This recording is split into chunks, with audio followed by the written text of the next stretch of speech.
فضائل ذکر کی ہے. 4 مرتبہ امام زمانہ کا نام لے کر کے 20 فضائل ذکر کیا امام زمانہ. 10 مرتبہ 12 اماموں کا تذکرہ کیا ہے خدا نے اس خطبہ پیغمبر نے اس خطبہ. اتنا کچھ کہنے کے باوجود کوئی نہیں بول سکا, سب خاموش رہے. وہ تو سننا نہیں چاہتے تھے. خدا نے کہا میں سنواؤں گا, آپ بیان تو کریے.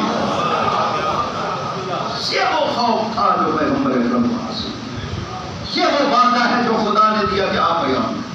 اور پیغمبر یہ خطبہ دیتے ہوئے یہ تیسرا حصہ تھا خطبے کا. چوتھا حصہ جو خطبے کا شروع کیا نا تو ایک مرتبہ مولا علی کے حوالے سے بیان کرنا شروع کیا. لوگوں یہ جو کھڑی ہے نا ہستی, یہ وہ ہے جو سب سے پہلے ایمان لانے والا, یہ وہ ہے جو اسلام کی تائید کرنے والا, یہ وہ ہے جو اسلام بچانے والا ہے.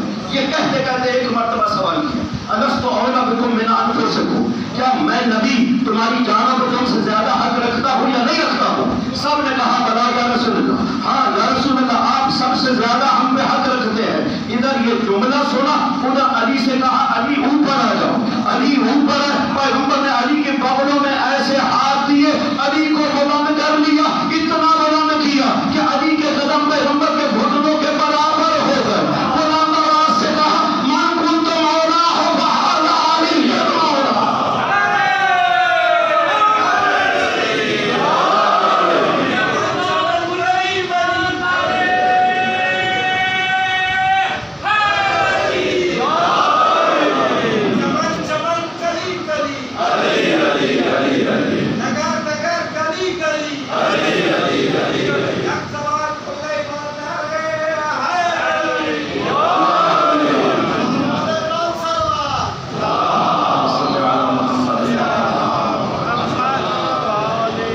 چوتھا حصہ ہے یہ گفتگو پیغمبر کی. فرمایا اللہم وعد من والا وعد من آتا, خدایا جو علی کو ولی بنائے اسے دوست رکھے, جو علی سے دشمنی کرے تو بھی اس سے دشمنی کر, جو علی کا ساتھ دے تو بھی اس کا ساتھ دے, جو علی کا ساتھ چھوڑے تو بھی اس کا ساتھ چھوڑ.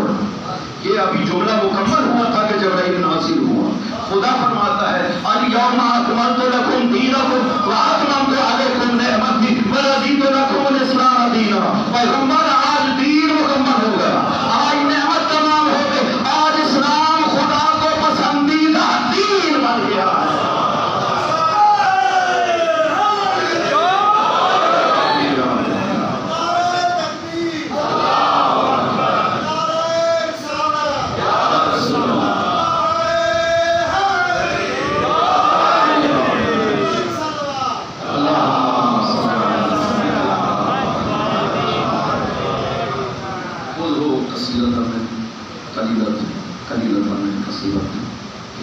تھوڑی سی بات ہے غدیر کے حوالے سے, اس کے علاوہ بہت سی باتیں ہیں غدیر کے حوالے سے.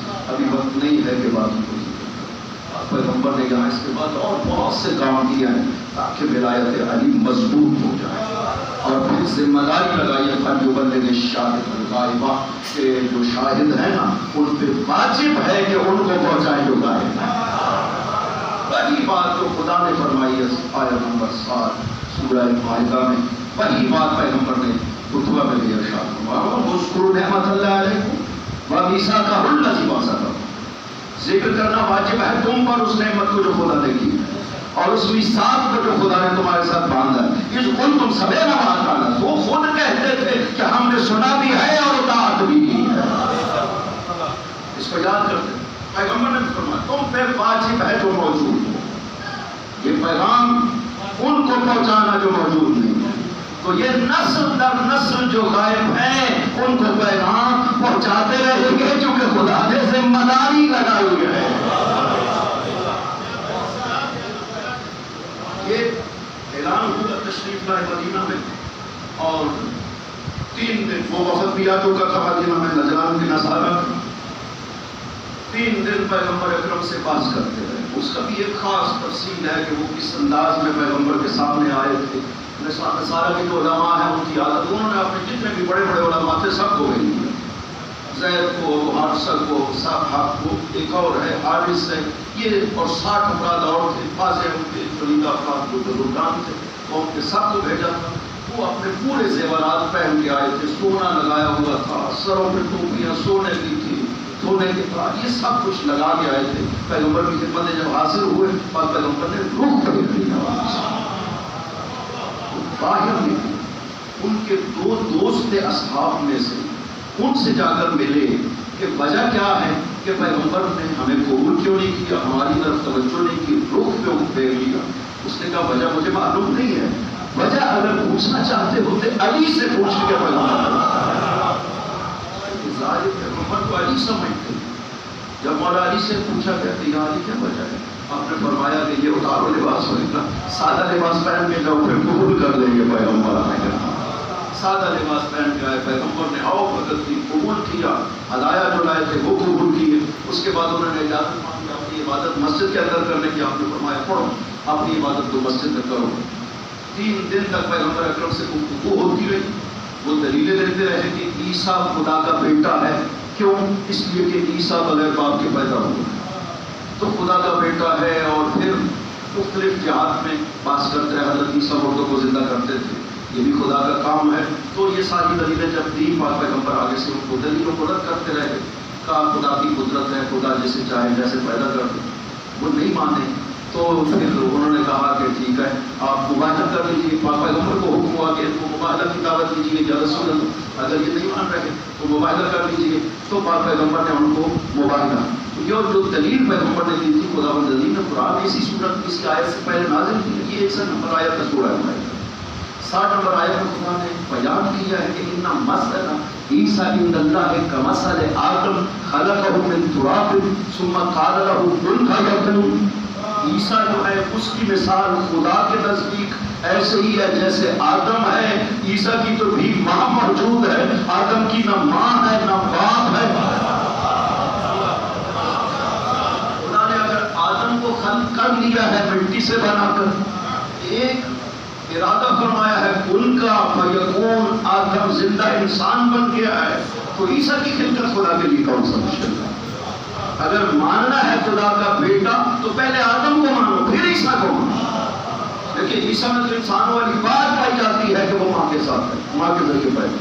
حضرت آدم کی تو نہ ماں ہے نہ باپ ہے, لہٰذا وہ جب نہیں مانے, اس دلیل کو بھی نہیں مانے, تو اب حکم ہوا کہ یہ فمن حجک فیہ من بعد ما جاءک من العلم, ہماری طرف سے یہ علم بھی آ چکا, یہ دلیل و برہان بھی آ چکی, پھر بھی محاجہ کر رہے ہیں, احتجاج دلیلیں لا رہے ہیں, نہیں مانتے ہیں. تو پیغمبر ان کو دعوت کو قل تعالوا ندعو ابناءنا وابناءکم ونساءنا ونساءکم وانفسنا وانفسکم. آپ ان سے کہیے کہ آؤ تم اپنی عورتوں کو لے آؤ, ہم اپنی عورتوں کو لے آؤ, تم اپنے بیٹوں کو لے آؤ, ہم اپنے بیٹوں کو لے آؤ, تم اپنی جانوں کو لے آؤ, ہم اپنی جان کو لے آتے ہیں. سمن ابتہل فنجعل لعنت اللہ علی الکاذبین, پھر ہم مباہلہ کریں گے اور لعنت خدا قرار دیں گے جھوٹوں کے اوپر. انہوں نے قبول کر لیا, مہلت مانگی کل دن تک, اور کل کا وہ منظر عجیب ہے. یہ دوسرا واقعہ ہے چند دن کے فاصلہ سے جو تاریخ نبوت میں کبھی بھی نہیں. حقانیت وسیع پیغمبر, جانشین پیغمبر, وہ اس انداز میں بیان ہوئی. یہاں پہ حقانیت آئے پیغمبر اس انداز میں بیان. اسی تاریخ نبوت میں کسی نبی نے اس انداز میں اپنی نبوت کو ثابت نہیں کیا. یہاں پہ جب مباہلہ کا وقت آتا ہے, صحیح مسلم کی یہ حدیث ہے, فدعا علی و فاطمہ و حسن و حسین, پیغمبر نے علی اور فاطمہ اور حسن و حسین کو ساتھ لیا. ان ہستیوں کو لے کر چلنے کا انداز کیا ہے؟ جناب زمخشری کشاف میں پوری تفصیل ذکر کی ہے, جناب سالبی نے ذکر کی ہے, بغوی نے ذکر کی ہے کہ فاحتضن الحسین, حسین کو اپنے ہاتھوں پہ اٹھایا. عجیب, ایسے سینے پہ لگایا ہوا تھا امام حسین. امام حسین صرف 6 ماہ چھوٹے تھے امام حسن علیہ السلام سے, اور 3 اور 4 ہجری میں سلنے میں لاتے تھے. یہ 10 ہجری کا, یاد 6-7 سال کے شہزادے ہیں اور 6 سال کا بچہ اٹھایا نہیں جاتا ہے, وہ بھی ساتھ چلتا ہے. امام حسن چل رہے ہیں, امام حسین کو پیغمبر نے فاحتضن اپنے سینے سے لگایا ہے, اس لیے کہ دعا کر دیا بارگاہ خدا میں حسین کو اس لیے سینے سے لگایا ہے. یہ وہ سچی ہستیاں ہیں جن کو پیغمبر دے گئے. حسن انگلی کے ساتھ سیدہ سلام اللہ علیہ پشت پیغمبر پہ ہے، علی پشت سیدہ پہ. یہ بالکل وہی منظر ہے جو آیت تطہیر جب اتری تو گھر کے اندر منظر تھا، بالکل وہی منظر. وہاں پہ گھر کے اندر ہوا تھا، لوگوں کو نہیں پتا چل سکتا، لہذا وہی بندوبست کہ آل محمد کی پہچان تو لوگوں کو پہنچے. وہاں پہ گھر کے اندر چادر کے نیچے لے کر ارشاد فرمایا اللہم ہؤلاء اہلی، خداوند اہل بیت پیغمبر یہی ہے جو اس چادر کے نیچے. یہاں پہ بھی یہی منظر ہے، گھر سے باہر تشریف لے آتے ہیں، پانچوں ہستیاں ساتھ ہیں، اسی انداز میں پشت پہ سیدہ پشت پہ مولا علی ہے، چادر لے لی اور یہاں پہ بھی ارشاد فرمایا اللہم ہؤلاء اہل بیتی، خدایا محمد کی اہل بیت یہی ہستیاں ہیں جو دیکھ کر کے چلے تو سارے مسلمان ادھر ادھر یہودی جو ہے وہ بھی سارے، جو کہ مدینہ میں ایک بڑی تعداد یہودیوں کی موجود تھی، وہ بھی سب یہ دیکھ رہے ہیں اس منظر کو کہ یہ کیسا منظر یہاں پہ پیش آنے والا ہے. وہ 60 افراد مقابل، ادھر یہ 5 ہستیاں. نہیں، خدا نے حکم دیا پیغمبر کو کہ فلاں کو بھی لے جاؤ، فلاں کو بھی لے جاؤ. جمع کی لفظ بھی نہ، اس لفظ میں گنجائش تھی کہ لے جا سکتے تھے، ٹھیک ہے، ازواج کو لے جا سکتے تھے، اصحاب میں سے جو بزرگان ہیں ان کو ساتھ لے جا سکتے تھے، بڑی بڑی بزرگ ہستیاں جناب سلمان جیسے افراد موجود تھے ان کو ساتھ لے جا سکتے تھے، اور حتی چچا جو موجود تھے جناب عباس ابن عبد المطلب موجود تھے، اسے بھی ساتھ لے جا سکتے تھے. نہیں لیا کسی کو، لیا ہے تو صرف اور صرف سیدہ کو لیا ہے، علی کو لیا ہے اور حسنین کریمین کو لیا ہے. کوئی خصوصیت نہیں تھی. ابن تیمیہ نے بڑی ادھر ادھر کی باتیں کی ہیں اس بارے میں کہ کوئی یہ فضیلت نہیں ہے، مباہلہ ہوتا ہے، لوگ مباہلے میں لے جاتے ہیں اپنے قریبی افراد کو. لیکن یہ عباس والے مسئلہ میں ابن تیمیہ بھی جواب نہیں دے سکا کہ قریبی تو پھر عباس چچا موجود تھا، اسے کیوں نہیں لے گا. مجبور ہو گیا یہ کہنے پہ کہ عباس کی وہ منزلت نہیں تھی کہ مباہلہ میں شریک ہوا. پہلے کہتا ہے کوئی فضیلت نہیں ہے مباہلہ میں لے جانا، یہ کون سی فضیلت ہے. لیکن جب عباس کے اعتراض پہ جواب دینے پہ آتا ہے پھر کہتا نہیں عباس کا وہ مقام نہیں تھا. عباس ابن عبد المطلب کی بات کر رہا ہوں، عباس ابن امیر المومنین کی نہیں کہہ رہا ہوں. عباس ابن عبد المطلب چچا ہے پیغمبر اکرم کی. ابن تیمیہ کہتا ہے نہیں عباس کا وہ مقام نہیں تھا کہ مباہلے میں شریک ہوگا. اس کا مطلب ہے اتنا بلند مقام ہونا چاہیے جو پیغمبر کی نبوت کا دفاع کرنے کے لیے شامل ہو سکے. اور مقام یا علی میں نظر آتا ہے، یا زہرا میں نظر آتا ہے، یا حسن حسین میں نظر آتا ہے.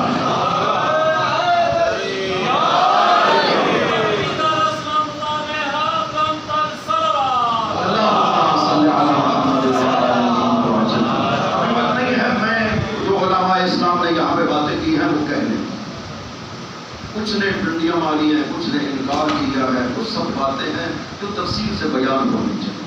یہ غدیر اور جو مباہلہ جو ہے اس کا اشرا ہونا چاہیے، ایک ایک دن نہیں ہونا چاہیے. غدیر یہ حق رکھتا ہے کہ اس پہ پورا اشرا مجالس منعقد ہونی چاہیے تاکہ غدیر کے سارے پہلو پہ بیان کیا جا سکے، خطبہ پیغمبر اکرم کے مختلف پہلو پہ بیان کیا جا سکے. یہ کم از کم اور نہیں تو جتنا موجب کبیر طبرانی میں موجود ہے وہ بیان کر دیں. یہ 11 فصلیں جو متصل سندوں کے ساتھ 3 یا 4 سندیں ہیں جو معصومین سے نقل ہوئے ہیں. یہ خطبہ غدیر زید بن ارقم سے ہے اور امام باقر علیہ السلام سے ہے.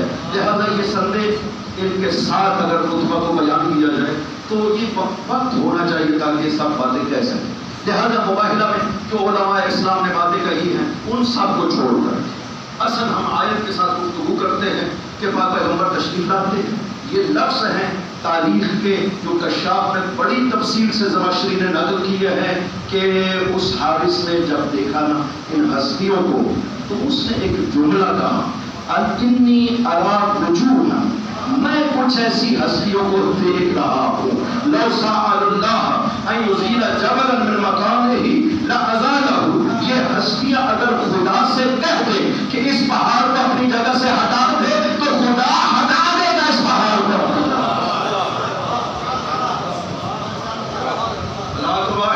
اور نصرانی و مباہلہ کرنا بتا لے